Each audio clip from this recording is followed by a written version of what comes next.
Hola a todos, yo soy Alba y bienvenidos un día más a mi canal.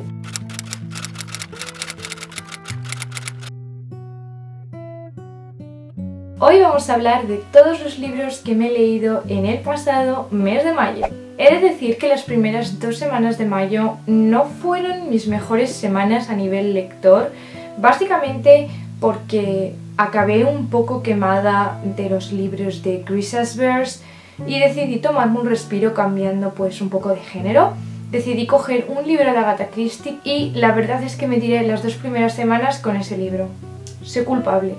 Sí, un libro súper finito y me tiré 2 semanas, pero bueno, no tenía la motivación para leerlo. Es decir, el resto de libros que me he leído me los he leído en 2 semanas.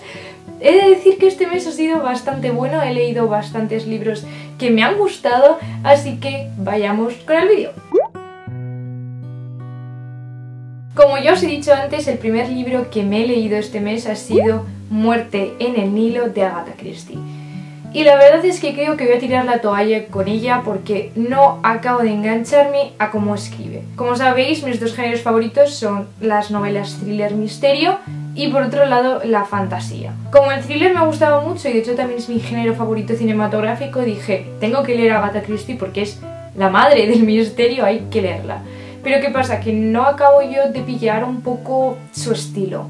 No me gusta que sean novelas tan de época, por así decirlo, es decir, como más antiguas, no son contemporáneas, entonces es como que con los personajes, las historias, etcétera, no acabo de engancharme. Yo creo que también tiene que ver un poco por el hecho de que como a Agatha Christie la han reversionado tanto, hay tantos autores que se basan en ella, que realmente no me acaba de parecer original. Lo que me pasó con Muerte en el Nilo fue que averiguó el final muchísimo antes. Yo soy de ese tipo de personas que está haciendo siempre conjeturas mientras se lee un libro de misterio y va todo el rato maquinando posibles soluciones. ¿Qué pasa? En el caso de los libros de Agatha Christie, a mí personalmente no me parece que sean finales tan exagerados o tan sorprendentes. No sé, por ejemplo a mí me pasó con Asesinato en el Orient Express, que todo el mundo decía, madre mía, qué final más inesperado, nadie lo sabía. Más o menos sí que me di cuenta de lo que iba a ocurrir bastantes páginas antes del final. Entonces, la verdad es que no sé si le daré otra oportunidad, creo que sí, tengo algún que otro libro en casa y la verdad es que me apetecería leer un poco más de ella, pero es que, no sé, no consigo yo, no me acabo de ver con ella. Aún así le di 3 estrellas porque el libro la verdad es que estuvo bien, pero tampoco me parecieron obras maestras y eso que Una muerte en el Nilo es uno de sus libros más famosos. Después de leerme Muerte en el Nilo, como os había comentado creo que por Instagram, tenía intención de releerme las Crónicas de Narnia porque van a sacar una película, bueno, una serie de Netflix, si no me equivoco, creo que es una serie y no son películas, pero bueno, el caso es que quería verme todos los libros otra vez antes de que saliera la serie. Y como tenía un par en casa, pues dije, pues vamos a empezar. El primero que me leí fue El sobrino del mago. Ya sabéis que las Crónicas de Narnia se puede leer de 2 maneras, se puede leer por el orden de publicación o por el orden cronológico de las historias. Yo he elegido el orden cronológico de las historias porque me parece más acertado. Entonces es por ello que comencé con El sobrino del mago. Le he dado una puntuación de 3 estrellas, no me ha maravillado, pero sí que es cierto que me ha sorprendido bastante porque no era como yo recordaba que eran las Crónicas de Narnia. Quizás es porque no es de los libros principales, con libros principales me refiero a de los que se ha hecho ya película, no salen los hermanos Pevensey, entonces como que me sorprendió mucho. No me parece una lectura tan infantil como quizás otros libros de la saga, además que C.S. Lewis ya sabéis que mezcla como muchos elementos cristianos, etc., utiliza mucha simbología. Yo estoy todavía en proceso de entenderla, de hecho para el próximo wrap-up seguramente que ya me habré leído casi todos, os pondré algún vídeo porque he encontrado por YouTube bastantes libros que explican su simbología y me parecen súper interesantes, pero quería esperar a leerme un par de libros más para verlos. Entonces la verdad es que por un lado me ha sorprendido mucho, como os comentaba, todo el tema de la simbología, no me parecen libros tan infantiles y además que la primera historia me pareció interesante porque nos cuenta cómo se creó el mundo de Narnia a través de los ojos de otros 2 niños diferentes y además también nos habla acerca de Jadis, la reina de Narnia, la reina del invierno, etc. Entonces, pues la verdad es que, como os comento, me ha gustado, no me ha parecido la mejor lectura de mi vida, pero me ha sorprendido. Después me leí El león, la bruja y el armario, que es el libro quizás más conocido de las Crónicas de Narnia, es el libro sobre el que hicieron la primera película, y la verdad es que este sí que me ha decepcionado un poco. Creo que las películas superan con creces el libro y creo que es de las poquísimas veces que voy a decir esto en relación a un libro. Pero es que es cierto. Me ha parecido un libro quizás demasiado corto y puede ser que como yo en mi cabeza la imagen que tenía era de la película y no del libro, pues tuviera como un poco el ritmo de la narrativa un poco confuso, porque yo me imaginaba la película y como iban sucediendo las cosas, porque además es una película que la he visto 200 veces, entonces me la sé de pe a pa y sabía más o menos cuánto duraba cada cosa. Y en el libro, al ser cortito, porque tiene, no sé, tiene 233 páginas solamente, es muy corto, pues hay ciertas cosas que se hacen desde mi punto de vista así, es que pasan y no te has enterado. Por ejemplo, sí que es cierto que la introducción me pareció quizás demasiado largo, la primera entrada en el armario de Lucy y luego de Edmund, me pareció un poco largo toda esa parte y sin embargo luego en el momento en el que está la batalla que ocurre entre el ejército de Aslan y la Bruja Blanca, pues ocurre demasiado rápido y en la película pues como que se tomaba bastante más tiempo. Aún así, la verdad es que esta edición es súper bonita porque tiene ilustraciones y ves a los hermanos, a la reina, etcétera, como se lo imaginaba C.S. Lewis en 1950. Entonces, sinceramente, me ha decepcionado, como os comentaba, porque me hubiera gustado más descripción, quizás un libro más gordo, pero yo creo que es porque me gusta mucho la película, entonces pues me hubiera gustado que el libro hubiera sido más larguito y hubiera descrito más cosas que se ven en pantalla, pero que aquí pues no se ve. Después de las Crónicas de Narnia pasé a leer un par de libros más de fantasía, por no decir que todos los libros que quedan son de fantasía, y me leí Una maldición oscura y cruel. Le he dado una puntuación de 3 estrellas y media. Me ha gustado, pero tampoco me ha parecido como fantástico. Es un libro que, bueno, pues lo leí, pero tampoco estoy pensando mucho en él después, ¿no? De hecho, el segundo libro me voy a esperar a que se publique en español, de hecho. Entonces tampoco ha sido una lectura que me haya tenido como maravillada. Me ha gustado, me engancho, pero tampoco ha sido fantástico. La historia, para ser un retelling de La Bella y la Bestia, es diferente al resto de retellings que yo había leído. Para empezar, me ha gustado el hecho de que mezclara el mundo contemporáneo con el mundo un poco medieval, mágico de la historia, pero el elemento que más me ha gustado es el hecho de que el personaje principal tiene parálisis cerebral, algo que no es nada convencional en libros de fantasía, puesto que la mayor parte como que tienen lugar en un mundo, como os comentaba, de criaturas mágicas, medieval, etcétera, y ese tipo de cosas ni se nombran. Entonces me ha parecido algo súper interesante porque no me lo esperaba para nada, y además que para el personaje principal, para ella no es ningún problema tener parálisis cerebral, y la manera en la que tratan el tema yo creo que es bastante acertado. Además es como curioso ver cómo personajes de un mundo fantástico que no conocen ese tipo de enfermedades descubren lo que es la parálisis cerebral a través de este personaje. Lo que es en sí la historia, pues bueno, es que es igual a cualquier otro retelling de La Bella y la Bestia, no lo vamos a negar, sigue el mismo patrón, entonces tampoco es sorprendente, pero sí que es cierto que por estos detalles me gusta. Además me ha gustado mucho porque la familia de Harper, que es pues bella por así decirlo, pues tiene un hermano, tiene otra familia aparte, tiene sus propias movidas más allá del mundo este mágico, y me gustó mucho también cómo se presentó la figura de su hermano, las relaciones de su hermano, etcétera. Me pareció súper guay el final del libro. No quiero decir nada porque no quiero hacer spoiler. He de decir que no me encantó que fuera con múltiples puntos de vista entre Ren y Harper, pero bueno, tampoco fue una cosa que me desagradó, me pareció interesante en ciertos puntos, pero tampoco me pareció completamente útil o completamente necesario.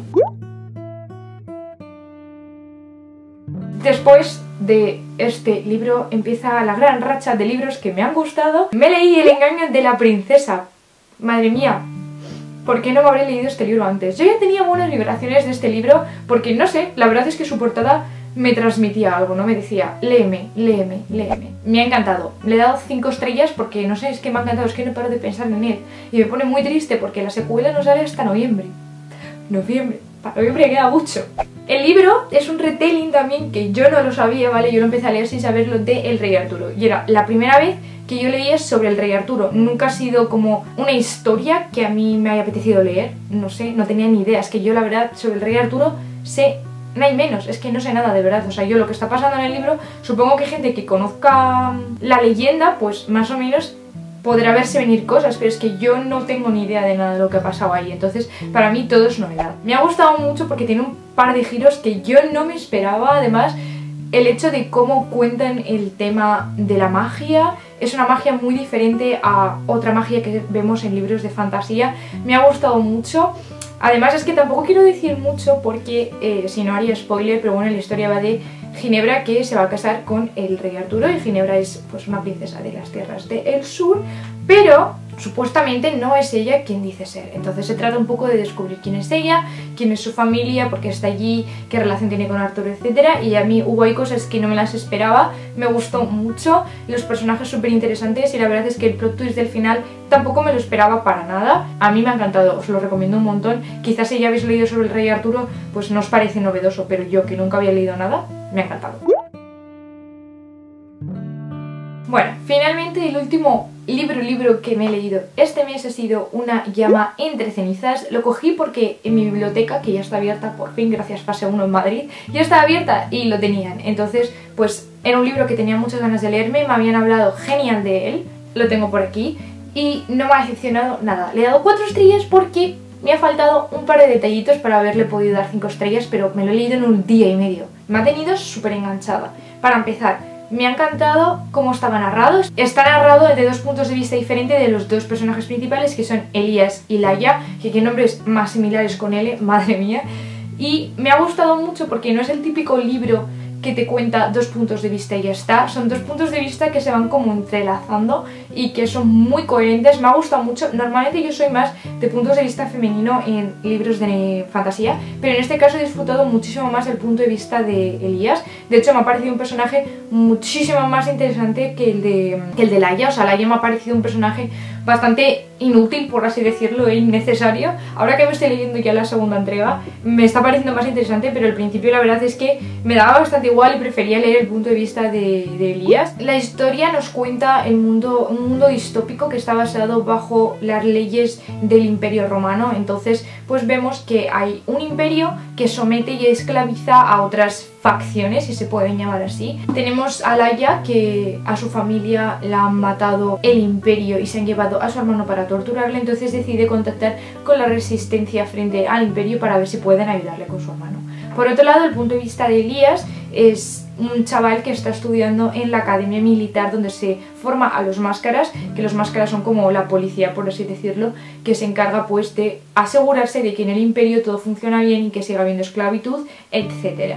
Entonces Elías quiere desertar de esa escuela y está esperando a la graduación para poder irse. Entonces vemos cómo los caminos de Laia y Elías se van entremezclando, muy interesante. Yo no podía parar de leer porque al final no deja de tener como mucha política de por medio. 100% recomendado, no es una lectura tampoco muy larga, son 400 páginas los 4 libros que hay, bueno hay 3, va a salir el cuarto publicado ahora. En último lugar quiero hablar de una lectura nueva que he hecho, que ha sido un cómic, es la primera vez que leo cómic, y es de The Chilling Adventures of Sabrina. Si no lo conocéis, tiene una serie de televisión que está basada en estos cómics, que tiene el mismo nombre, Las escalofriantes aventuras de Sabrina en Netflix. Es mi serie favorita, bueno, una de mis series favoritas. Me encanta su estética, me encantan los actores, no sé, me gusta muchísimo. Y cuando me enteré que estaba basado en los cómics de Archie Comics, que es del universo también de Riverdale, pues decidí que me los iba a leer. Gracias a Amazon Prime, que te permite, si tienes cuenta de Amazon Prime, leer libros, tienen toda la colección de los cómics, entonces los estoy leyendo en digital. El primero, la verdad es que son unos tipo de cómics un poco tenebrosos, ¿vale? No es un tipo de cómic súper alegre o de aventuras normal, no, es bastante satánico y con bastantes cosas pues un poco hardcore, por así decirlo. Y el primero que me he leído yo, que es como el 0, relata la historia anterior a que Sabrina ya esté en el instituto, etc. He de decir que creo que me gusta más el planteamiento de la serie que de los cómics. No sé, me parece más coherente, o quizás es porque estoy acostumbrado al planteamiento de la serie y claro, los cómics dicen cosas diferentes, entonces ya es como que mi cabeza se contradice. Quizás no ha sido la mejor opción para empezar a leer cómics porque, como os comentaba, es un poco oscuro, un poco tenebroso, un poco satánico y quizás no es el tipo de cómic más óptimo para empezar a leerlos, pero a mí me ha gustado. No sé cuántos otros tomos hay, creo que 6 o 7 mínimo, así que los seguiré leyendo. Voy a intentar leerme uno a la semana o así y ya os contaré qué tal voy con los cómics. Esto ha sido todo lo que me he leído durante el mes de mayo. Al final han sido bastantes libros, la verdad, para haberme los leído casi todos en 2 semanas. He encontrado nuevas sagas que me están encantando y libros que he disfrutado mucho, así que considero que ha sido un buen mes. Contadme vosotros en comentarios abajo qué ha sido vuestro libro favorito del mes, cuánto habéis leído y si habéis leído alguno de los libros que he mostrado yo aquí. Nos vemos en el siguiente vídeo. ¡Adiós!